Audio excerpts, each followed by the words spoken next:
बहुत बहुत स्वागत है आप सभी का आपके अपने YouTube channel Shukla study point में। मैं शिवम शुक्ला आप सभी दोस्तों का हार्दिक स्वागत करता हूं। दोस्तों, इकोनॉमिक्स बीए प्रथम सेमेस्टर के छात्र छात्राओं के लिए यह लेक्चर बहुत ही ज़्यादा महत्वपूर्ण होने वाला है। इस वीडियो में मैं एक यूनिवर्सिटी का पेपर हुआ है उसको आपको दिखाने का प्रयास करूंगा और जानेंगे कैसे कैसे प्रश्न एग्जाम्स में पूछे जाते हैं। ओके, तो ये आपके लिए बहुत ही महत्वपूर्ण हो सकता है जो आने वाली परीक्षा 2023-24 या फिर जो 22-23 का सत्र लगने वाला है उसके लिए तो बहुत ही ज़्यादा महत्वपूर्ण लेक्चर होने वाला है।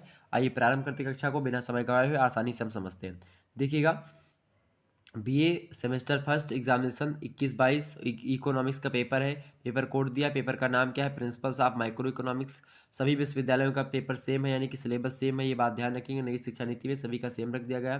टाइम आपको 3 आवर्स का अलाउड किया गया था, मैक्सिमम मार्क आपके 75 थे। नोट में देखेंगे क्या लिखा कि attempt all the sections as per instruction. समस्त खंडों के उत्तर आपको कैसे देने हैं, निर्देश के अनुसार देने हैं। आपका पेपर 3 खंडों में बटा हुआ था, खंड आ बा और सा यानी section A, section B and section C. Section A यानी खंड आ की बात करते हैं, क्या पूछा गया तो very short answer type section A से पूछे जाते हैं, यानी जिसको आप हिंदी में अति लघुत्तम टाइप के प्रश्न कहते हैं। इसमें भी नोट आपको दिया गया कि attempt all 5 question each short question carries 3 marks, यानी कि सभी 5 प्रश्नों के उत्तर दीजिए। प्रत्येक अति लघुत्तरीय प्रश्नों के जो अंक हैं वो कितने हैं तो 3 अंकों का है, यानी कि 5 प्रश्न करेंगे 3-3 अंक मिलेंगे तो आपको 15 नंबर मिल जाएगा। पहला प्रश्न है कि what does the marginal productivity theory of distribution indicate, यानी वितरण का सीमांत उपयोगिता सिद्धांत क्या बतलाता है। मोस्ट इंपॉर्टेंट प्रश्न है, इसके बारे में हमने आपको बताया मॉडल पेपर में। वहीं आगे देखेंगे, अगला प्रश्न आपके समक्ष है। अगला प्रश्न है आपके समक्ष है, अंग्रेजी में आप लोग पढ़ते रहिएगा, हिंदी में मैं पढ़ रहा हूँ क्योंकि हिंदी मुझे कंफर्ट है और हिंदी में ज़्यादा अच्छा लगता है। देखिए, हिंदी में लिखा है तो अंग्रेजी वाले आप पढ़ लीजिएगा। हिंदी में लिखा है कि शुद्ध ब्याज एवं कुल ब्याज में क्या अंतर है। मोस्ट इंपॉर्टेंट प्रश्न है, शुद्ध ब्याज और कुल ब्याज में क्या अंतर है। बहुत ही अच्छा प्रश्न है। ओके,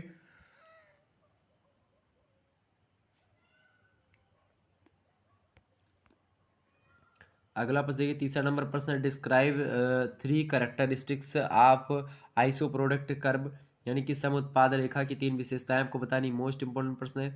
वहीं अगला प्रश्न आपसे पूछा गया कि define different condition of consumers equilibrium according to Marshall and Hicks, यानी कि मार्शल और हिक्स के अनुसार उपभोक्ता संतुलन की क्या शर्तें हैं, इसको आपको बताना था। बहुत ही अच्छा प्रश्न था, ये मॉडल पेपर में हमने प्रश्नों को रखा था। अगला प्रश्न है, what are the conditions for a monopolist to attain equilibrium in the market, यानी कि एक अधिकारी को संतुलन की दशा प्राप्त करने के लिए क्या शर्तें वहन करनी होती हैं। दैट इज मोस्ट इंपॉर्टेंट प्रश्न। ओके, तो ये इस प्रकार से आप देख सकते हैं 5 प्रश्न आपके अति लघुत्तरी से पूछे गए थे, यानी कि सेक्शन ए से। अब इन 5 के 5 प्रश्नों को आपको करना था। ओके, ये बात ध्यान रखेंगे। आगे बढ़ते हैं सेक्शन बी। सेक्शन बी यानी खंड बा, शॉर्ट आंसर टाइप क्वेश्चन यहाँ पर पूछे गए हैं। लघु उत्तरीय टाइप के प्रश्न है ये। देखिएगा, अटेम्प्ट में क्या है, मतलब कि नोट में क्या लिखा हुआ कि attempt any 2 questions out of the following each question carries 7.5 marks, यानी कि 7.5 नंबर।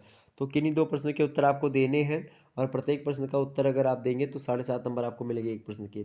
छठवां नंबर प्रश्न क्या दिया हुआ है, छठवां नंबर प्रश्न आपके समझ दिया हुआ कि explain the welfare theory given by Pigou evaluate it critically, यानी कि पीगू द्वारा प्रतिपादित कल्याणकारी सिद्धांत जो है उसकी आपको संक्षिप्त व्याख्या करनी है और साथ ही साथ आपको आलोचना भी देनी है। ओके, तो बढ़िया प्रश्न है एग्जाम पॉइंट ऑफ व्यू से। आगे देखते हैं, 7वां नंबर प्रश्न आपसे कह रहा है, क्या कह रहा है कि what is elasticity of demand state different methods to measure it explain any one methods, यानी कि मांग की लोच से आप क्या समझते हो और इसे मापने की जो विभिन्न रीतियां हैं उसको बताते हुए आप किसी एक रीति को अच्छे तरीके से स्पष्ट कर दें। वही अगला प्रश्न आपके समक्ष 8वां नंबर की define modern theory of rent, यानी लगान के आधुनिक सिद्धांत की आपको व्याख्या करनी है। बहुत ही अच्छा प्रश्न है एग्जाम पॉइंट ऑफ व्यू से और ये प्रश्न आ सकता है। आप लोग इस, अगर आपकी परीक्षा भी नहीं हुई है तो आप लोग इन प्रश्नों को अवश्य पढ़िएगा। अब सेक्शन सी में हम प्रवेश करते हैं। सेक्शन सी यानी कि खंड सा में, और खंड सा में देखिएगा लॉन्ग आंसर टाइप क्वेश्चन आपसे पूछेंगे, दीर्घ उत्तर टाइप के प्रश्न। देखिएगा यहाँ पर नोट में क्या कह रहा है, यहाँ पर आपसे नोट में कह रहा है कि अटेम्प्ट ऑल क्वेश्चन, यानी जितने भी क्वेश्चन आपको इसमें दिए जाएंगे सभी प्रश्न के उत्तर करने होंगे। अगर अथवा करके दिया जाएगा, हालांकि इसमें अथवा करके दिया जाएगा तो आपको एक प्रश्न करना होगा, एक प्रश्न नहीं करना होगा। अभी मैं समझा दे रहा हूँ आपको। Note attempt all question out of the following each question curries 15 marks, यानी सभी प्रश्न के उत्तर आपको देने हैं। प्रत्येक प्रश्न अगर आप करेंगे, यानी कि कोई भी अगर प्रश्न आप करेंगे तो आपके लिए उसके लिए आपको 15 अंक मिलेंगे। ओके, 3 प्रश्न लगभग आपको यहाँ पर मिलेंगे करने के लिए। ओके, चलिए 9वां नंबर प्रश्न आपके समक्ष कौन सा भाई? प्रश्न है कि what is utility, can utility be measured, explain, यानी कि उपयोगिता से आप क्या समझते हैं, क्या उपयोगिता को मापा जा सकता है, विवरण दें। बहुत ही अच्छा प्रश्न है, एग्जाम में आ सकता है और मॉडल पेपर में भी हमने आपको बताया था। वही मान लेते हैं प्रश्न आपको नहीं पता तो इसके स्थान पर आप दूसरा प्रश्न कर सकते थे, अथवा करके दिया क्या दिया हुआ है कि एक्सप्लेन जो है diagrammatically the difference between total utility and marginal utility, यानी सीमांत उपयोगिता एवं कुल उपयोगिता का अंतर रेखांकित मतलब रेखा चित्र की सहायता से स्पष्ट करें। बहुत ही अच्छा प्रश्न है, ये प्रश्न भी हमने आपको बताया है। अगला प्रश्न सीमांत उपयोगिता वगैरह के बारे में समझाया है। वही 10वां प्रश्न देखिएगा आप सभी लोग।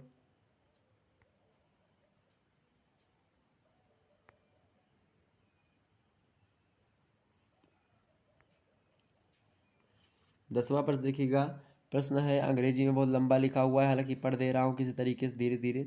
Define price line and discuss its various positions caused by changes in the A consumers income and B prices of two, जो कुछ भी यहाँ पर लिखा हुआ है। Okay, commodities X and Y. Okay, यानी कीमत रेखा परिभाषित करते हुए आपसे कह रहा कि उन विभिन्न स्थितियों की विवेचना करें जो क्या करती है, जो कि उपभोक्ता की आय तथा दो वस्तुओं यानी कि एक्स और वाई की कीमतों में क्या करती हैं, परिवर्तन के परिणाम स्वरूप उत्पन्न होती हैं। ओके, तो ये अच्छा प्रश्न था।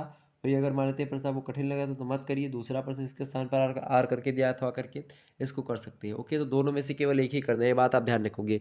और यही मैं समझाने वाला था, दोनों में से केवल एक ही करना होगा, चाहे अथवा के ऊपर वाला कर दो और चाहे अथवा के नीचे वाला कर दो। Okay, explain with the help of indifference curve technique the effect of a change मतलब a change in income and b a change in price on the behavior of consumer। यानी आपसे कह रहा है, क्या प्रश्न है कि तटस्थता वक्र विश्लेषण की सहायता से उपभोक्ता के व्यवहार पर यानी कि आय में परिवर्तन प्रभाव तथा कीमत में परिवर्तन का प्रभाव बतलाइए। बहुत ही अच्छा प्रश्न था। भैया अगला प्रश्न आपसे पूछा गया था 11वां नंबर प्रश्न क्या है कि द लॉ ऑफ जो है diminishing returns in due to import जो है imperfect substitutability between factors of production discuss. Okay, Hindi में देखिएगा इसका मतलब, वैसे हिंदी में ही मैं पढ़ता था लेकिन हमने सोचा कि अंग्रेजी में पढ़ दे, जो कुछ भी टूटी फूटी शब्दावली है। देखिएगा, क्रमागत उत्पत्ति ह्रास नियम के लागू होने का कारण उत्पादन के साधनों की सीमितता है, ये विवेचना करें। बहुत ही अच्छा प्रश्न है, मैं अथवा करके दिया, चाहे ये करो भाई चाहिए इसके नीचे वाला कर दो। प्रश्न क्या दिया हुआ कि मोनोपोली मतलब कि monopolistic competition is a mixer या फिर मिक्सचर जो है mixture of elements of both monopoly and competition explain, यानी कि जो है एकाधिकारात्मक प्रतियोगिता में एकाधिकार एवं प्रतियोगिता दोनों मतलब विशेषताओं का मिश्रण होता है, स्पष्ट करें। ये बड़ा बड़ा ही अच्छा प्रश्न था। ये एक प्रकार से इतने प्रश्न थे जो कि बहुत ही ज़्यादा महत्वपूर्ण थे। और पॉलिटिकल साइंस वाला नहीं देखा तो देख लीजिएगा, Indian national movement and constitution of India, इसके जितने भी पेपर आपके हुए हैं अलग अलग विश्वविद्यालय के, उसको उसकी प्लेलिस्ट में ऑलरेडी रख दिया गया है, तो आप प्लेलिस्ट ज्वाइन कर सकते हो। प्लेलिस्ट खोल करके आप देखेंगे यूट्यूब पर पड़ी हुई है, तो वहाँ पर आपको मिल जाएगा सारा का सारा सब्जेक्ट का PDF, सॉरी कि सारे के सारे सब्जेक्ट जो है उसकी सीरियल से वीडियो आपको वहाँ पर मिल जाएगी। ओके, चलिए फिर मिलते हैं नेक्स्ट वीडियो में, तब तक के लिए जय हिंद जय भारत। आप सभी का बहुत बहुत धन्यवाद हमारे साथ जुड़ने के लिए।